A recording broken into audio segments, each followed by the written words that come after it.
Once a year, the world's top motocross racers come to California to ride a course far different from the soft dirt and rolling hillocks of their mostly European circuit. The Carlsbad Raceway, a uniquely American track of adobe clay and steep drops, where no American has ever beaten the European princes of the sport. This year, American superstar Brad Lackey is chasing current world leader Andre Malherbe of Belgium, and all eyes are on their duel in the United States Grand Prix motocross. Go up the beach from San Diego, 20 miles or so. Then turn inland over the rocky hills which rise straight up from the Pacific, and over the carefully plotted agricultural fields which are so evident even in the shadow of the Southern California megalopolis. Suddenly, you've found the Carlsbad Raceway, mecca for thousands of motorcycle fans who have poured in today for the once-a-year renewal of the United States Grand Prix motocross, the only event of its kind in the United States. Hello, I'm Jim Lampley. This is the 10th anniversary of this United States Grand Prix at Carlsbad, the most prestigious motocross race in the United States. It's a sport which has grown enormously in popularity in this country over those 10 years, and in which Americans have become more and more competitive. So much so that it's almost a surprise that no American has yet won here at Carlsbad on his home soil. Our expert commentator, Jeff Smith, the man who won the world championship in this sport in 1964 and 1965, and has seen the competitive rise of Americans in the sport. Again, Jeff, the primary question we asked today, can an American win? Yes, of course, an American can win. And Brad Lackey, of all the Americans, has the experience and the stamina and the strength to do it. Brad is currently lying second in the World Championship. We can expect him to go out there and really chase down the Belgian leader of the championship, Andre Malherbe. Certainly the tension must be building for Lackey right now. He feels the pressure. He certainly wants to win this Grand Prix for the US and for himself. At the same time, there are some foxes out there, and one of the great foxes is Roger DeCosta. Roger won the World Championship 5 times, and certainly he would like to win this particular Grand Prix. He has never won the US Grand Prix. Roger DeCosta, the 5-time world champion, will be appearing here at Carlsbad for the very last time. He has announced that for certain this is his retirement year. We have an enormous crowd on hand, over 35,000 motocross enthusiasts, and somewhere out there in the mob, Diana Nyad. Down in the pits, the riders are getting ready. They're thankful that it's a cool 85 degrees this year instead of the 105-degree scorcher that they had last year. Out here, the crowd is 35,000 strong. They're all suntan bodies. They're all drinking their favorite beverage.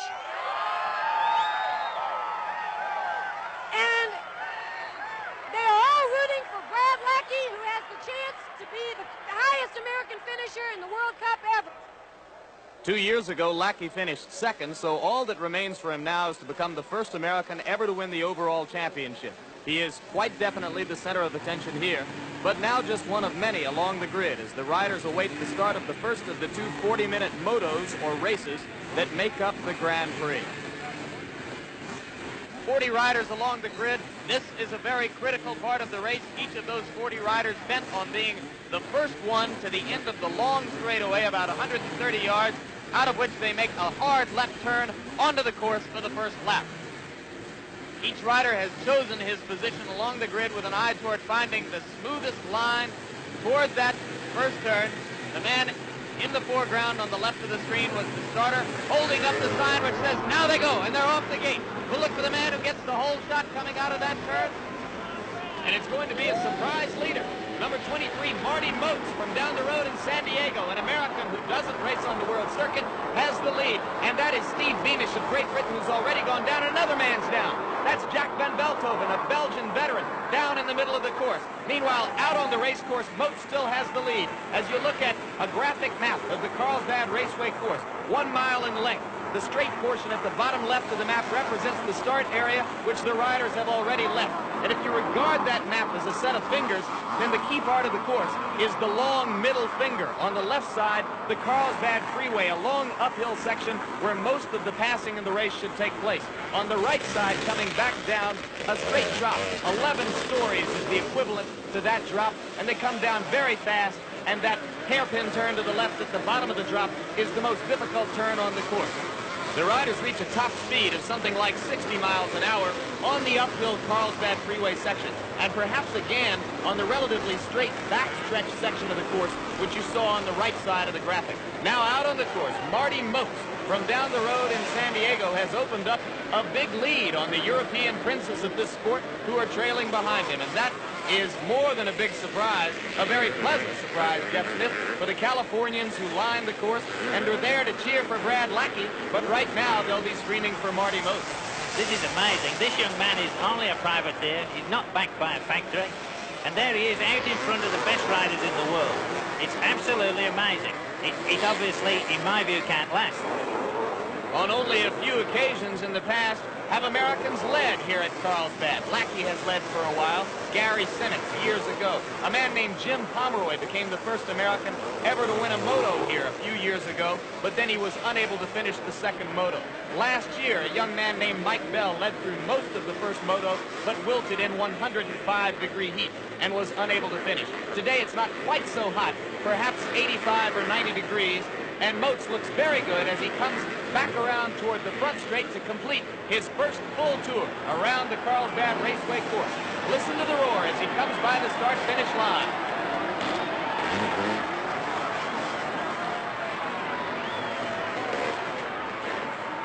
So we're into the first moto at Carlsbad with an American leading, but with the Europeans chasing it. We're back at Carlsbad Raceway in the first of the two motos or heats that make up the United States Grand Prix. You see the sign for Brad Lackey. There's Brad on bike number 1. He's back in 7th place, while the leader remains this young man, number 23, Marty Moates. Not a regular competitor on the World Grand Prix circuit. Rather, like many Americans, one who only enters here at Carlsbad. So in his only chance to race against the European stars of World Grand Prix circuit, Moates is leading right now over number 3, Håkan Karlqvist of Sweden, who's in 2nd place. Meanwhile, we hear that 5-time world champion Roger DeCoster is out of the race, and Diana Nyad is with him.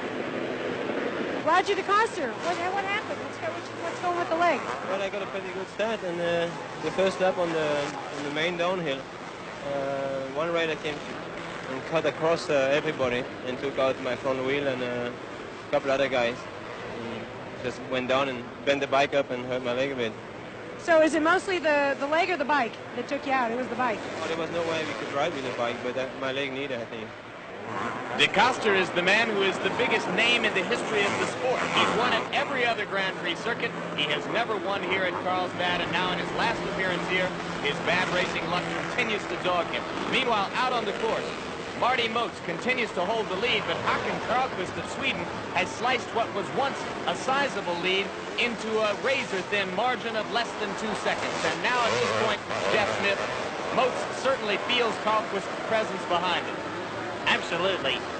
No doubt his signalers have been telling him that Karlqvist is closing up, and now he's really feeling the pressure because he can hear him, and from time to time actually see him. Oh, there goes Marty Moates, straight off of the course. You see him falling down next to the fence there. A momentary loss of concentration, and that has cost him the lead as Karlqvist has gone by him to take over the leadership of the moto. But even a moment's loss of concentration can be disastrous. What happened, Jeff? Yes, it's not loss of concentration. We see the back wheel flung in the air there. That's the whole problem. But even so, Moates was thinking because he pulled the clutch in, he kept the engine running, picked the machine up, and didn't have to kick-start it. He's back out there racing, but now this man is the leader. Number 3, Håkan Karlqvist, a year ago, world champion on 250cc bikes.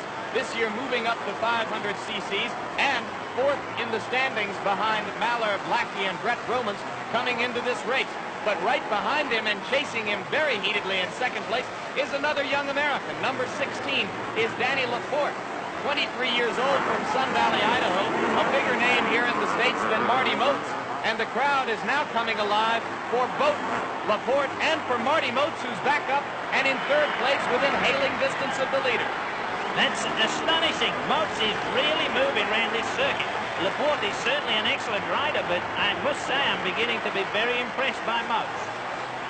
So Karlqvist holds the lead. and he's being pressed by two young Americans who would have been considered rank outsiders before the event began. There's Carlquist on the right, still the leader. Danny Laporte in the yellow leathers. Behind him, number 16 in second place. And there in the red and yellow leathers, just behind Laporte, is Marty Moates, who has won the sympathy of this crowd. We'll be back with more right after this. Back at Carlsbad, where the race remains just as it was when we left you, Danny Laporte and Marty Moates, two Americans chasing the leader, Håkan Carlquist of Sweden. Now they're at the top of the Carlsbad freeway and coming onto the downhill, the most difficult part of the course, the equivalent of an 11-story drop to the bottom of this hill, then the hard left turn back up the short hill. Laporte, you see, standing up on his bike, Carlquist up on his bike as he makes the left turn. Moates is still within hailing distance right behind him. I'm sure that Carlquist is totally unused to this kind of aggression. By this stage of most races, he would expect to be well clear. Look at Laporte. There he goes, Jeff Smith. Danny Laporte, I believe, has moved past Håkan Carlquist. We'll know in a moment. Yes, Danny Laporte has become the second young American to lead in this first moto as he's taken the lead away from Håkan Carlquist. And now Carlquist may have a problem holding second place against Marty Moates. You see them coming over Devil's Drop. They bump against one another, but Moates comes out in second place. So now there are two young Americans at the front of the pack. Oh, how times have changed in Grand Prix racing. The bikes have changed too, as Jeff Smith will tell us. These machines are state-of-the-art, but they are separated by a 10-year canyon. The smaller machine at the front is a 1970 machine. It's a BSA. It weighs about 250 pounds as compared to this Can-Am in the background, which is state-of-the-art 1980, weighing about 210 pounds. There we have one of the major differences over that 10-year span.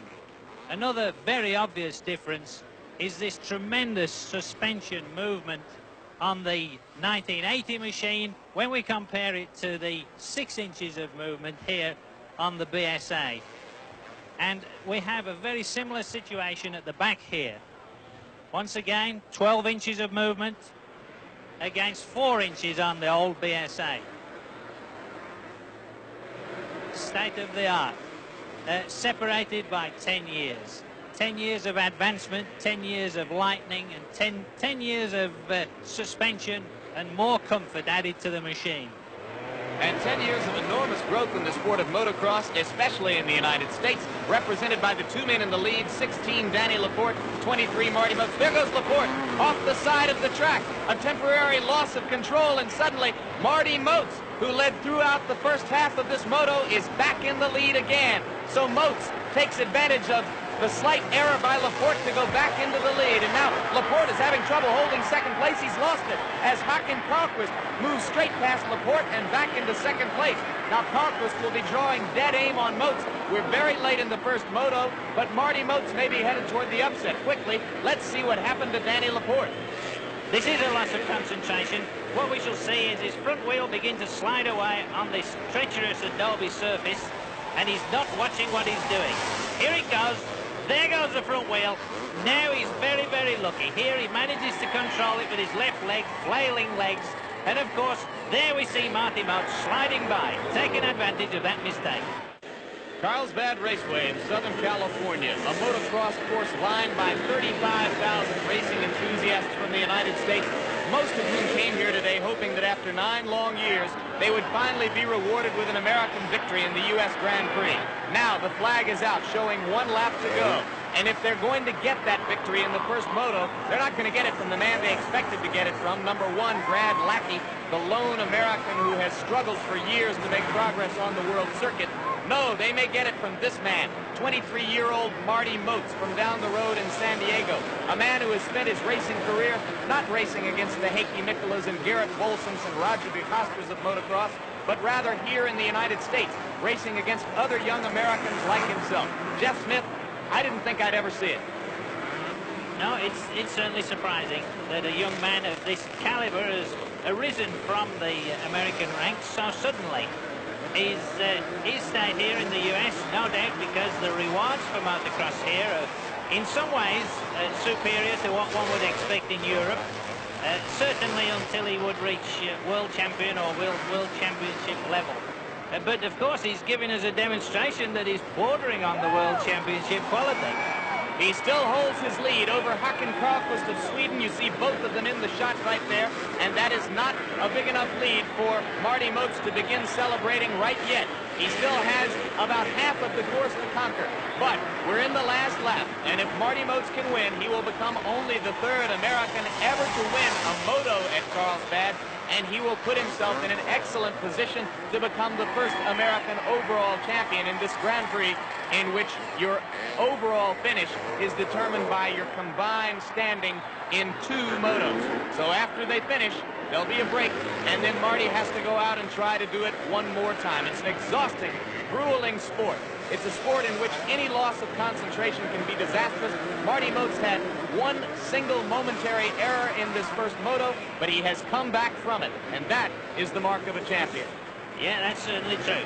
And another mark of a champion is understanding when the race is over, and it looks to me as if Karlqvist is actually backing off, settling for second place.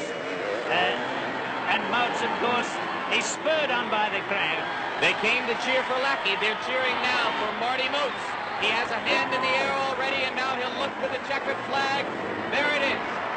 Pulls off the goggles, throws them into the crowd. He'll have to go out to try to do it one more time. But right now, Marty Moates has won the first moto. Second place to Karlqvist, third place to Laporte. We'll be back in Carlsbad later. We're back at Carlsbad, California for the second moto, the second half, in effect, of the United States Grand Prix Motocross, the most important motocross race in the United States every year. I'm Jim Lampley, along with former world champion Jeff Smith. And Jeff, in the few minutes since the end of the first moto, Marty Moates, the young San Diegan who beat all the Europeans in that first moto, has had to try to bring himself back down to earth. You think it's possible? Oh, yeah, certainly. I'm sure that he's kept as calm as he possibly could with all the things that are going on in the crowd. And there are indeed a lot of things going on among this crowd of 35,000. They have been whooping it up ever since the American victory in the first moto. Now all the riders are back on the grid. They race around the 1-mile Carlsbad course. Very slippery with changing dirt.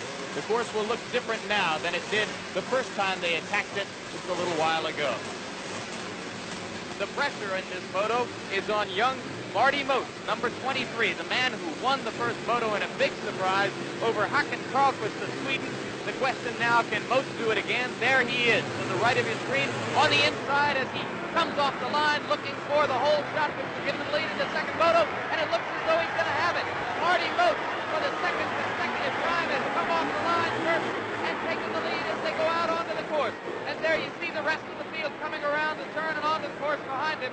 But the big story now continues for 23-year-old Marty Moates of San Diego. The crowd goes absolutely wild as they see him in the lead.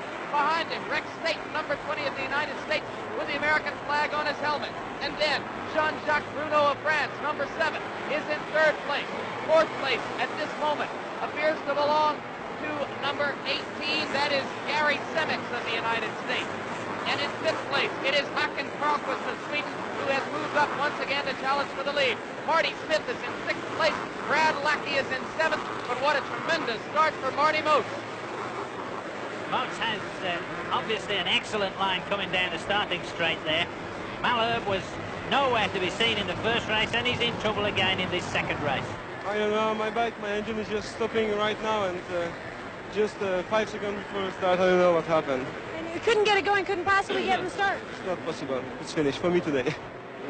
So the expected confrontation between the two World Circuit leaders, Malherbe of Belgium and Lackey of the United States, will not materialize. But the story we have is in some ways more dramatic. As you look at Marty Moates, who for the second moto in a row has gained a jump on the world's best coming off the starting grid, and now leads early in the second moto by a healthy margin. Second place behind Marty Moates belongs to number 7, Jean-Jacques Bruno, and you'll see him coming into your picture right there, and you see the margin by which Moates holds the lead over him. And in third place, bike number 1, Brad Lackey of the United States. So the crowd will begin to look for Lackey now, who has been so aggressive at Carlsbad in the past and perhaps knows how to pass on this course better than any other man. Jeff Smith, how will Malherbe's absence from the competition affect Lackey's strategy? It won't affect his strategy, not one iota. He certainly will feel more comfortable. He knows that his main rival is out of the race. He can see his way to the front of the race. He's only 2 places from the front. There's no doubt in my mind that he's going to go for the big win in this race. But of course, this young man is doing remarkably well. Marty Moates still in the lead, Bruno in second place. The United States Grand Prix is the 8th race on a 12-race circuit for the World Championship. Coming into this event, Lackey was 17 World Championship points behind Mallard. He picked up 5 points in the first moto when Mallard did not finish and Lackey finished 6th. So if he can win this moto and pick up 15 points, he would move into the lead in the world standings with but 4 events left to go. That's the big story which lies ahead of Brad Lackey. The immediate story involves Marty Moates, the man whom both Lackey and Jean-Jacques Bruno, the second-place rider, are now chasing. And Jeff Smith, they have a huge margin to make up. That's true, but it's very early in the race.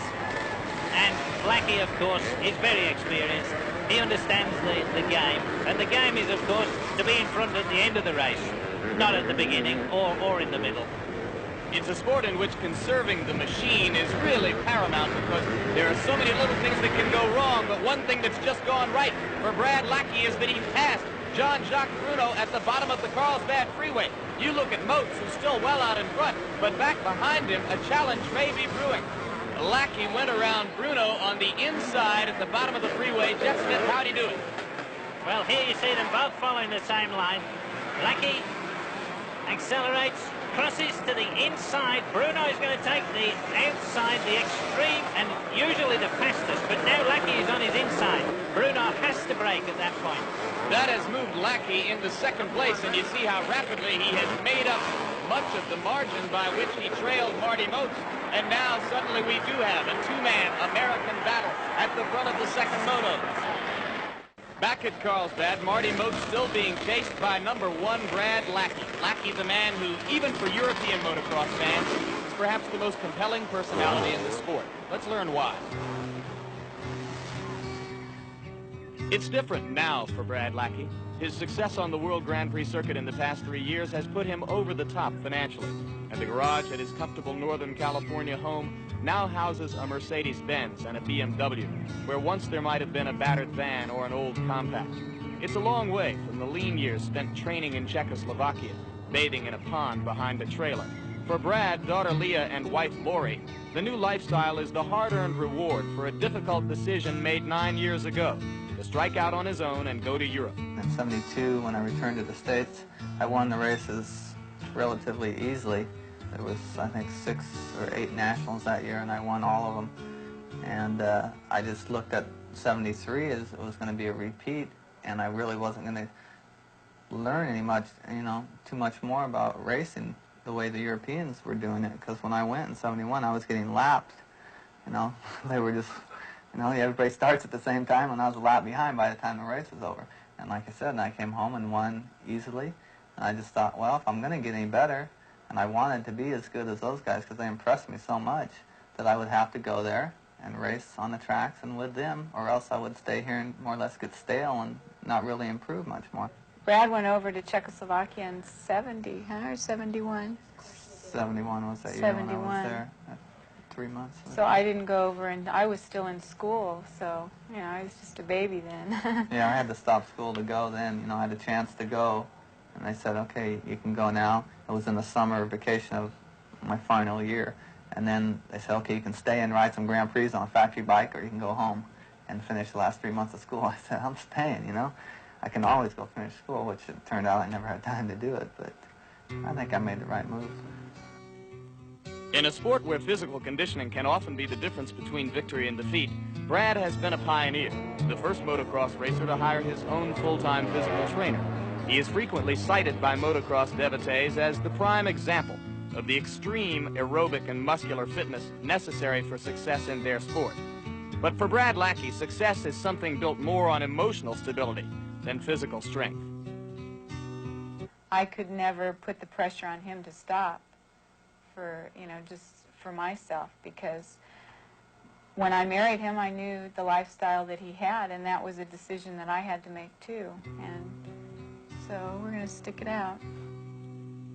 The goal remains fixed and elusive for Brad and Lori Lackey. It is to win a world championship, and Brad can take a big step forward if he can pass the man in front of him right here, Marty Moates. An interesting point with Marty is that he's obviously mature enough to learn from his mistakes. The one slip he made today was to take the wrong line there. There you saw him go wide by the fence, took a very smooth line. And he remains ahead of Lackey by a short distance. We're midway through the second moto. And Marty Moates and Brad Lackey have this show all to themselves for the time being. There is no third place challenger within shouting distance of them. So the American crowd here at Carlsbad is in absolute heaven. They're watching a rank outsider, Marty Moates, battling against the establishment American motocrosser, Brad Lackey. And the duel is heating up. Now here comes Lackey on the inside. The same pace he passed Bruno earlier, and now he's gotten Marty Moates. At the bottom of the Carlsbad freeway, Brad Lackey moves into the lead. He played exactly the same trick on Moates that he played on Bruno, forcing him to shut off just at the apex of that bend. It's interesting that Brad has changed his strategy in the past years here at Carlsbad. He always passed going uphill on the Carlsbad freeway, using the speed of his bike. But too many times, the bike broke down, and Brad would finish the day in the pits while the rest of the racers were out on the course. He's no longer the brash, aggressive, bad Brad of the early years. He's a much more mature and seasoned racer now. It gives him a better shot at winning the world championship he so desperately wants. And right now, it's given him the lead over Marty Moates, a chance to pick up 15 world championship points and move ahead of Andre Malherbe in the world standings. For Moates, if he can stay where he is, he still stands to become the first American ever to win an overall Grand Prix championship here. And Moates is not going to give up. He's coming right back at Brad. And he's got it. He's gone by on the inside. Marty Moates, for the second time today, has lost the lead and regained it. And he's just done it against the man that many regard as the best in the world. We're back at the Carlsbad Raceway with only a short period of time now remaining in the second moto. And the crowd, which has been in a frenzy all afternoon, has reached new heights of excitement. Marty Moates, having repassed Brad Lackey after having surrendered the lead briefly, is now stretching the lead over Lackey with but a few laps to go. And there you see Brad, who's in desperate straits, who needs a victory to boost his chances for a world championship as he tries to find another spot to pass Marty Moates. Now they're on the downhill. This is where he was able to get him before, but Moates has much too big a lead. And Brad's gone off the track. Jeff, I don't know what happened. Brad just went straight off the track at the bottom of the downhill. There you see him next to the fence. The crowd is trying to help him there. What happened? It looked to me as if he was trying to make the same move again, coming past down the inside, and possibly the brakes failed. I'm not sure. He shot straight over the banking.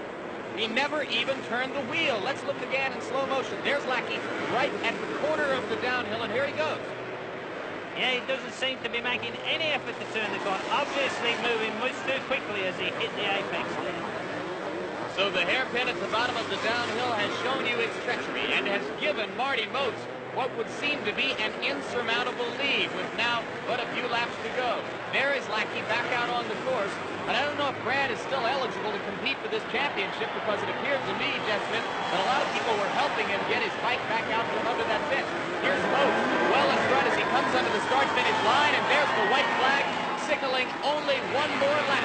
Second place behind Moates belongs to number 9, Gerard Run. You see him just briefly there on the left of the screen, but you can see that Moates' margin is very big. What about Lackey and all that help from the fans?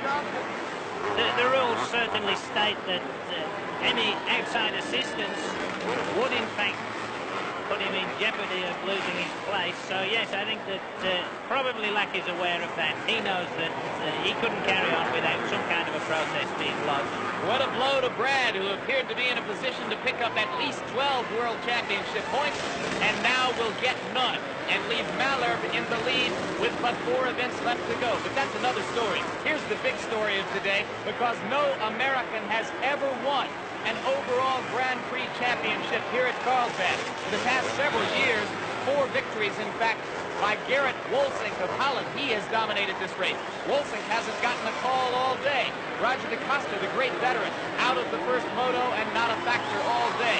This man has been almost the whole story. 23-year-old Marty Moates from San Diego, and the crowd has simply fallen in love with him. Jeff, we came here to talk about the possibility of an American victory, but I don't think anyone in Southern California would have ever dreamed that it could have happened this way. You were ready to count him out on the first 2 laps of the first moto. That's true. This boy has shown tremendous heart. He's shown great determination, and he's beaten some of the best drivers in the world. This is unprecedented, perhaps, in the whole history of Grand Prix motocross for an outsider such as Marty Moates to win both motos in a race of this significance. And what's even more incredible is that back behind Moates, young Danny Laporte, the American who battled with him throughout much of the first moto, has moved back into 3rd place in this moto, and he stands to finish 2nd overall. So we're talking about 2 young men, neither of whom race regularly on the World Grand Prix circuit, who are going to score a 1-2 sweep for the United States here at Carlsbad. You know, Jeff, it's not at all unusual for crowds of up to 75,000 to turn out for motocross events in Europe. But this victory for Marty Moates is certainly going to do a great deal for the sport here in the United States. It surely is. And the feeling that he's experiencing right now must be wonderful. For the 2nd time today, the checkered flag, the goggles into the crowd, and Diana Nyad is with him. What happened to Lackey back there? I never saw. I passed him back, and then I don't know what happened to him. I didn't get to see. It looked like he had the endurance, but you hung in there. Yeah, I wanted to let him go because he was catching me. I didn't know how come he was going faster. So once he got by, I found his line. Final results in the 2nd moto show Moates, Gerard Ron, Danny Laporte in that order. Overall, on the day, Moates and Laporte, the Americans, a 1-2 sweep ahead of Andre Bromans of Belgium. Jim Lampley along with Jeff Smith and Diana Nyad. Goodbye from Carlsbad. The executive producer of ABC Sports is Rune Arledge. Coordinating producer of ABC's Wide World of Sports is Dennis Lewin. U.S. Grand Prix Motocross Championship produced by Ralph Abraham. Directed by Andy Sedaris. World Ski Flying Championship produced by Doug Wilson. Coordinating Director, Joe Assetti. Associate Directors, Catherine Cook and Bob Hurt. Technical Director in Carlsbad, Jim Vreeling. Stay tuned this evening for ABC News World News Tonight Sunday, coming up over most of these ABC stations. Travel arrangements made through and a promotional fee paid by United Airlines. United flies more people to Hawaii than any other airline. That's what Friendly Skies are all about. The preceding program was pre-recorded, and the 1980 World Motocross Championship was won by Andre Maluk, with Brad Lackey of the United States finishing 2nd and Hakan Karlquist 3rd.